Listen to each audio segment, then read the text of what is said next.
ডাকসু গত কয়েকদিনের সবচেয়ে হট টপিক, যার উন্মাদনা লেগে থাকবে ডাকসু নির্বাচনের শেষ পর্যন্ত। ডাকসুর প্রতিনিধিত্ব করা সকল প্যানেল, স্বতন্ত্র প্রার্থীদের পক্ষ বিপক্ষ যুক্তিতর্ক উপস্থাপন, আলোচনা সমালোচনা, প্রচার অপপ্রচার, একে অপরকে দায় দিয়ে দেওয়া, সব মিলিয়ে ডাকসু হয়ে উঠেছে দেশের টপ অব দ্য টপিক। আমাদের আজকের আলোচনায় রয়েছে এই ডাকসুর শুরু থেকে আজ অবধির পথ চলা, দেশের রাজনীতিতে ডাকসুর প্রভাব ও ভূমিকা, ডাকসুর মাধ্যমে উঠে আসা দেশের প্রথম সারির রাজনীতিবিদগণ আর অন্যান্য। চলুন শুরু করি। DUCSU, Dhaka university central student union বা ঢাকা বিশ্ববিদ্যালয় কেন্দ্রীয় ছাত্র সংসদ। ডাকসু বাংলাদেশের ইতিহাসের একটি গুরুত্বপূর্ণ প্রতিষ্ঠান, যা ছাত্রদের অধিকার রক্ষা, শিক্ষা মনোন্নয়ন এবং জাতীয় আন্দোলনে নেতৃত্ব প্রদান করে আসছে। যদিও বাস্তবিক অর্থে তা কতটুকু সুফল বয়ে এনেছে তার প্রশ্ন থেকেই যায়। ডাকসু 1923-24 শিক্ষাবর্ষে ঢাকা ইউনিভার্সিটি স্টুডেন্ট ইউনিয়ন ডুসু নামে প্রতিষ্ঠিত হয়। ঢাকা বিশ্ববিদ্যালয়ের ছাত্রদের দ্বারা শুরু করা, যদিও নির্দিষ্ট কোনো একক ব্যক্তি বা গ্রুপকে প্রতিষ্ঠাতা হিসেবে উল্লেখ করা হয়। এর প্রথম গঠনতন্ত্র একটি সাধারণ সভায় 1925 সালে 30 অক্টোবর তৈরি করা হয়। 1953 সালে গঠনতন্ত্র সংশোধন করে এর নাম পরিবর্তন করে রাখা হয় Dhaka university central students union, DUCSU. প্রতিষ্ঠাকাল থেকেই এটি ছাত্রদের প্রতিনিধিত্ব করে বিশ্ববিদ্যালয়ের সিদ্ধান্ত গ্রহণে ভূমিকা পালন করে এবং জাতীয় উচ্চশিক্ষা নীতিতে ছাত্রদের কণ্ঠস্বর তুলে ধরার কথা থাকলেও ইতিহাস ঘেঁটে দেখা যায় ডাকসুর নির্বাচিত প্রতিনিধিরা ঢাকা বিশ্ববিদ্যালয়ের শিক্ষার্থীদের অধিকার আদায়ের চেয়ে তারা তাদের মাদার পার্টির লেজুর ভিত্তি বেশি করত, যা শত শত প্রমাণ রয়েছে। আপনারা চাইলে ইন্টারনেটে ঘেঁটে দেখতে পারেন।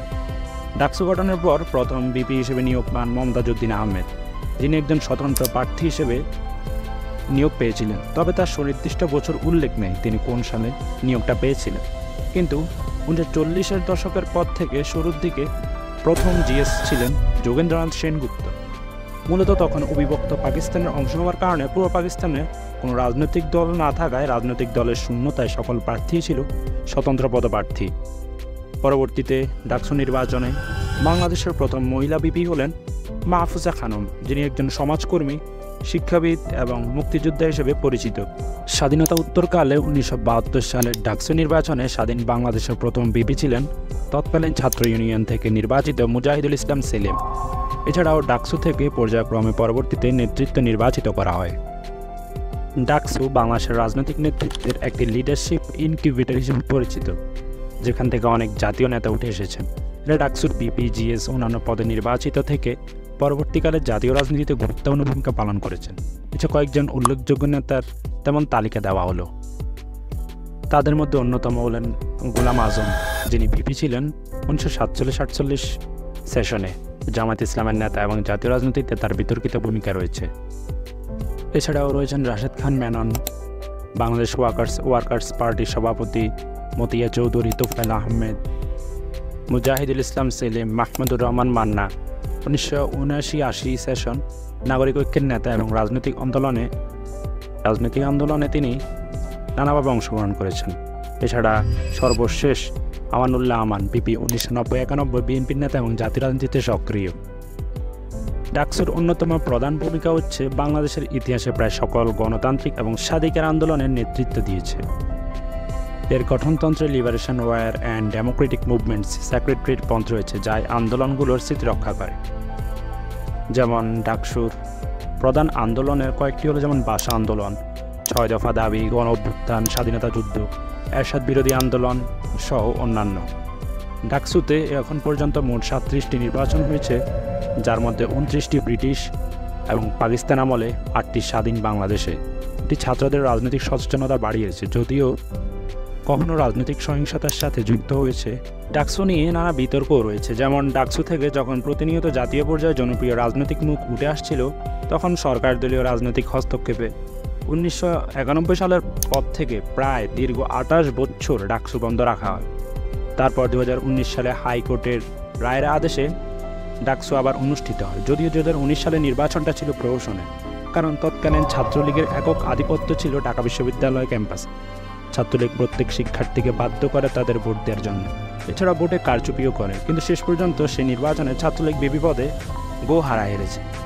সেই 2019 সালের নির্বাচনে ছাত্র অধিকার পরিষদের নুরুল হক নূরের কাছে বিপি পদে হার মানে ছাত্রলীগ। 2019 সালের পর আবার রাজনৈতিক চাপে ডাকসু বন্ধ হয়ে যায়।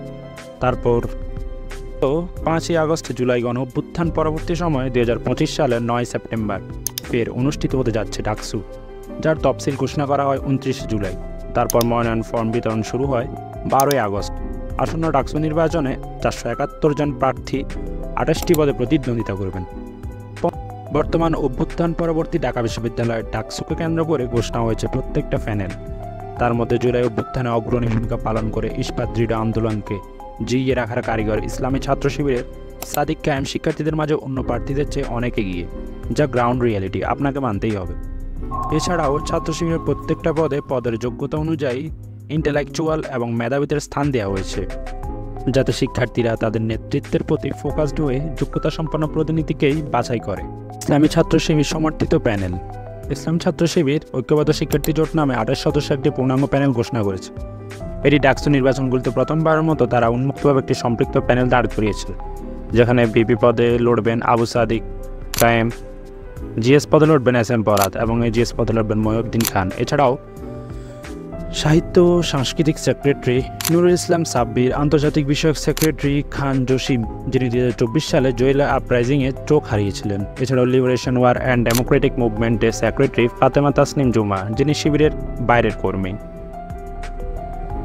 যার সাথে শিবিরের কোনো সম্পৃক্ততা নেই।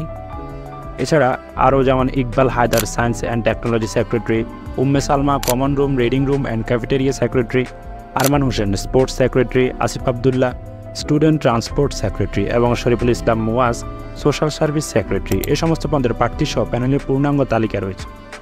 তাদের 36 পয়েন্টের একটি ব্যাপক পরিকল্পনা প্রকাশ করা হয়েছে, যার লক্ষ্য আগামী 12 মাসে বাস্তবায়নযোগ্য বিভিন্ন সংস্কার উদ্যোগ নেওয়া। ছাত্রদলও তাদের পূর্ণাঙ্গ প্যানেল ঘোষণা করে, তবে ছাত্রদল তার প্রার্থীদের মাধ্যমে শিক্ষার্থীদের মাঝে তেমন সাড়া ফেলতে পারেনি। মনোনীত প্যানেল ছাত্রদল ঘোষণা করেছে, যেমন তাদের শীর্ষ পদে দিয়েছে তারা আবিদুল ইসলাম খানকে এবং জিএস পদে শেখ তানবীর বারি হামিম এবং এজিএস পদে তানবীর আল হাদি মায়েদ। এছাড়াও অন্যান্য সচিব ও সদস্য পদে বিভিন্ন পদপ্রার্থীকে তারা মনোনয়ন দিয়েছেন। তাদের সর্বমোট প্যানেল সদস্য মোট 27 জন। দল বিভিন্ন ধরনের প্রতিশ্রুতি দিয়েছে, যা তারা পূরণ করবে বলে আশা ব্যক্ত করেছে। এছাড়াও বৈষম্য বিরোধী ছাত্র আন্দোলনের ব্যানার থেকে গঠিত বাংলাদেশ গণতান্ত্রিক ছাত্র সংসদ বাকসাস থেকেও তাদের প্যানেল অনুমোদন দেওয়া হয়েছে। বাকসাস প্যানেলে বিবি পদে লড়বেন আব্দুল কাদের, জেনারেল সেক্রেটারি জিএস পদে লড়বেন এমডি আবু বাকার মজুমদার এবং এজিএস পদে লড়বেন আশরিফা খাতুন। এছাড়াও আরও অন্যান্য পদপ্রার্থীদের নাম তারা তাদের প্যানেলে ঘোষণা করেছেন। এছাড়াও বিভিন্ন ধরনের প্রতিশ্রুতি দিয়েছেন শিক্ষার্থী বান্ধব, যা তারা পূরণ করবে বলে আশা ব্যক্ত করেছেন। এছাড়াও এবার আলোচনায় রয়েছেন স্বতন্ত্র প্রার্থীরা, যেমন উমামা ফাতেমার স্বতন্ত্র প্যানেল এবং স্বতন্ত্র বিএফ পদপ্রার্থী শামীম হোসেন, যার ইন্টেলেকচুয়াল বয়েস সকলকেই আকৃষ্ট করেছে তার প্রতি। এছাড়াও জাতীয় নির্বাচনের আগে ডাকসু নির্বাচনকে কেন্দ্র করে নানা ধরনের ষড়যন্ত্র বিদ্যমান রয়েছে। সেই ষড়যন্ত্রের অংশ হিসাবে গতকাল হাইকোর্ট প্রথমে নির্বাচন স্থগিত করেছিলেন, তবে আপিল বিভাগ ওই স্থগিতাদেশ অচল ঘোষণা করেছেন। ফলে ভোটের পথে কোনো বাধাই নেই, নির্বাচন নির্ধারিতই রয়েছে, নির্ধারিত সময়ের মধ্যে সম্পন্ন হবে। এই ঘটনা বিশ্ববিদ্যালয় ক্যাম্পাসে ব্যাপক প্রতিবাদ মিছিল, উত্তেজনা দেখা দিয়েছে। শিক্ষার্থীরা ভোটের অধিকার নিশ্চিত করার জন্য ধর্ণা দিয়েছেন। পাশাপাশি প্রশাসন জানিয়েছে ইতিমধ্যে হলগুলোতে অতিথি প্রবেশাধিকারে বাধা দেওয়া হয়েছে, শুধুমাত্র বৈধ শিক্ষার্থীরা হলের ভেতর থাকতে পারবেন। এই হাইকোর্টের নির্বাচন স্থগিতের ক্ষেত্রে অনেকেই বলছেন শিবিরের জনপ্রিয়তার কারণেই মূলত ডাকসু নির্বাচনে বাধা দেওয়ার একটা ষড়যন্ত্র করা হচ্ছে। 2025 সালের ডাকসু নির্বাচনটা শুধু ছাত্র রাজনীতি নয়, দেশের রাজনীতির জন্য একটা বড় মুহূর্ত। বিচার বিভাগীয় বাধা অতিক্রম করে নির্বাচন সামনে এনে শিক্ষার্থীরা তাদের প্রতিনিধিত্ব, ভোটাধিকারের স্বীকৃতি দাবি করছেন। প্রার্থীদের সংখ্যাতে প্রতিযোগিতার তীব্রতা দেখাচ্ছে এই ভোট কতটা গুরুত্বপূর্ণ হয়েছে। তবে সাধারণ শিক্ষার্থীদের একটাই মেসেজ, তারা শুধু প্রতিশ্রুতি নয়, তার বাস্তবিক উন্নয়নও চায়। হোস্টেল সমস্যা, নিরাপদ পরিবহন, পরিষ্কার পরিচ্ছন্নতা, এই সবই এখন নির্বাচনী এজেন্ডায় শীর্ষে। ডাকসুতে ছাত্র শিবিরের জনপ্রিয়তা ব্যাপক, কারণ তাদের ইন্টেলেকচুয়াল স্মার্ট নেতৃত্ব বাছাই করার কারণে তারা শিক্ষার্থীদের মাঝে একটি পজিটিভ ভাইব তৈরি করতে পেরেছে। তাই তাদের এই জয় ঠেকানোর জন্য নানাভাবে ডাকসু বানচালের ষড়যন্ত্র চলছে বলে জানায় এস এম ফরহাদ। ছাত্রদল শিক্ষার্থীদের মাঝে ব্যাপক জনপ্রিয়তা অর্জন করতে পারত যদি তারা শিক্ষার্থী বান্ধব কোনো কাজ গত 1 বছরে আয়োজনের ব্যবস্থা করত। এছাড়াও ছাত্রদল তাদের ডাকসুতে জয়ী হওয়ার পর কোন কোন শিক্ষার্থী বান্ধব কাজগুলো সবার আগে প্রাধান্য দিয়ে করবে, বাস্তবায়ন করবে, তার প্রচার প্রসারে জোর না দিয়ে তারা TV channel, talk show, social মিডিয়াতে সব জায়গায় শিবিরের সমালোচনা করতেই বেশি ব্যস্ত এবং তাদেরকে শিবিরের সমালোচনা করতে বেশি মনোযোগী বলে মনে হয়েছে, যার কারণে শিক্ষার্থীদের ইন্টারেস্ট ছাত্রজনের প্রতি কমছে। তবে ফাইনাল রেজাল্ট পাওয়া যাবে 9 সেপ্টেম্বর। এতক্ষণ সাথে থাকার জন্য ধন্যবাদ সবাইকে।